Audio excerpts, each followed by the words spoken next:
Hello দর্শকবৃন্দরা, তোমরা শুনুন। একটা কলকাতা পুলিশের কর্মরত কলকাতা পুলিশের কর্মচারী তার মুখে কথাগুলো শুনুন, কীভাবে পশ্চিমবঙ্গে একটা সম্প্রদায়কে কীভাবে তোষণ করা হচ্ছে এবং হিন্দুদের কীভাবে বাধ্যগত করা হচ্ছে বিগত 15 বছর ধরে। সেগুলো ওনার বাস্তব অভিজ্ঞতা শুনুন। উনি এখনও কর্মরত আছে এবং সেটা তোমরা সাইডে দেখতে পাচ্ছ ভিডিওতে। ওনার কথাগুলো শুনুন, মানে সেগুলোতে আমরা বাস্তব যে একটা বর্তমানে পশ্চিমবঙ্গের পরিস্থিতি কী চলছে সেটার সঙ্গে তোমার একটা অভিজ্ঞতা হয়ে যাবে। আগে শুনুন কী বলছে।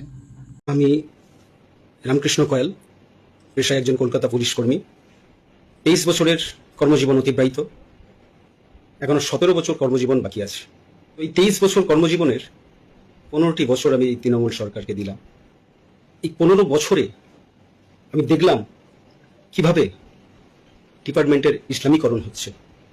আমি 15 বছরে দেখলাম কিভাবে প্রশাসনিকভাবে হিন্দুকে, বাঙালিকে মুসলিম হওয়ার জন্য উৎসাহিত করা হচ্ছে।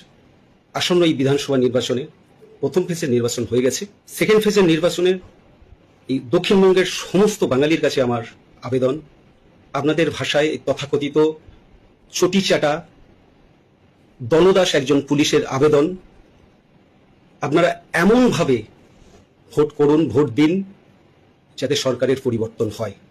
হ্যাঁ, আমি একজন দলদাস চটিচাটা পুলিশ এই কথাটা বলছি, কারণ আমি দেখেছি কি দ্রুততার সাথে এই ডিপার্টমেন্টকে ইসলামীকরণ করা হচ্ছে, কিভাবে প্রশাসনিকভাবে বাঙালিকে মুসলমান হওয়ার জন্য উৎসাহিত করা হচ্ছে। এই ভোটে, এই সেকেন্ড ফেজের ভোটে দক্ষিণবঙ্গের মানুষ, সমস্ত বাঙালি যদি হিন্দু মনে করেন, সবাই মিলে টিএমসির এই সরকার পরিবর্তন করতে, অর্থাৎ টিএমসির বিপরীতে ভোট দিন।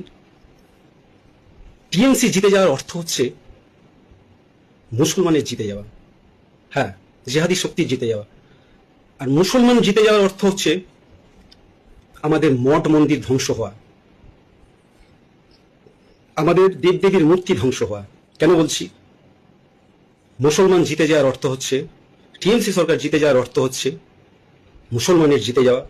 আর মুসলমানের জিতে যাওয়ার অর্থ হচ্ছে আমাদের মঠ মন্দির, দেবী দেবী ধ্বংস হওয়া, মূর্তি ধ্বংস হওয়া, মন্দির ধ্বংস হওয়া, এবং আমাদের মা বোনেদের ইজ্জত যাওয়া। রেপ, রেপ, হ্যাঁ রেপ। কারণ ইসলাম ধর্ম মতে, ওই আরবের মতবাদ মতে, যারা আরবের মতবাদ ফলো করে তাদেরকে মুসলমান বলে। আর এই ধর্মীয় মতবাদ অনুসারে এরা বিধর্মীদের ধর্ষণ করতে পারবে, বিধর্মী মহিলাদের ধর্ষণ করতে পারবে, রেপ করতে পারবে। ইভেন আপনাকে একটা মিথ্যে অজুহাত দিয়ে, ইসলাম অবমাননা হয়েছে এই অজুহাত দিয়ে আপনাকে এলাকা ছাড়া করতে পারবে, যেটাকে, এবং যেখানে পাবে সেখানে হত্যা করবে, এরকম একটা নির্দেশ দেওয়া আছে, যেটাকে আমরা দাঙ্গা বলে থাকি।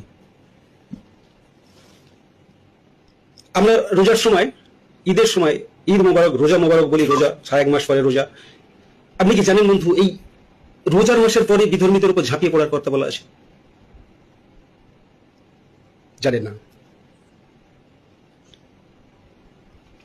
আপনি কি জানেন বন্ধু, আমাদের সঙ্গে একটা মুসলিম, অ্যাজ এ মুসলমান, বিধর্মী কারোর সঙ্গে কারোকে বন্ধুত্ব করতে পারে না, কাউকে বন্ধু গ্রহণ করতে পারে না। তাহলে করছে কেন? কারণ এখানে হচ্ছে এইটা হচ্ছে যে এই ধোঁকাবাজির আশ্রয়। এই আয়াতটাকে বলছে 3 নম্বর সূরার 28 নম্বর আয়াত। হ্যাঁ, এটাই সেই আয়াত যেটা ষড়যন্ত্রমূলক আয়াত, মেন আয়াত, ষড়যন্ত্রমূলক নির্দেশ, যে যখন সংখ্যায় কম আসো তখন তুমি তোমার মতো থাকো, মিলেমিশে থাকো, আর সংখ্যা বেড়ে গেলেই তুমি ইসলাম মতে চলো। তাই এই দলদাস পুলিশ, হ্যাঁ আমি আবারও বলছি, এই দলদাস পুলিশ সমগ্র বাংলার হিন্দুর কাছে আবেদন করছে, এই ভোটে এই সরকারকে অবশ্যই পরিবর্তন করুন, এবং সেরকম সরকার আনুন যারা আমাদের ধর্ম রক্ষার কথা বলে, যারা হিন্দুকে বাঁচানোর কথা বলে। কারণ টিএমসি সরকার জিতে যাওয়ার অর্থ মুসলমানের জিতে যাওয়া। কারণ মুসলমান একসময় সিপিএমকে হাতিয়ার করেছিল, তারপরে তৃণমূলকে দখল করেছে। আপনি যদি একটা জিনিস খেয়াল করেন তাহলে বুঝবেন, আমরা টিএমসি করেছিলাম, টিএমসি কিনেছিলাম অন্য মার খেয়ে। সেই মারটা মুসলমান অত্যাচার করতো সিপিএম এর ঝান্ডা ধরে, সিপিএম এর ঝান্ডা ধরে সিপিএম এর হয়ে মারপিটটা করতে মুসলমানই। আমরা হিন্দুরা অনেক মার খেয়ে, অনেক অত্যাচার সহ্য করে আমরা মমতা দিকে এনেছিলাম। কিন্তু দেখুন কিভাবে সবাই আবার এই শাসকের আন্ডারে চলে এলো।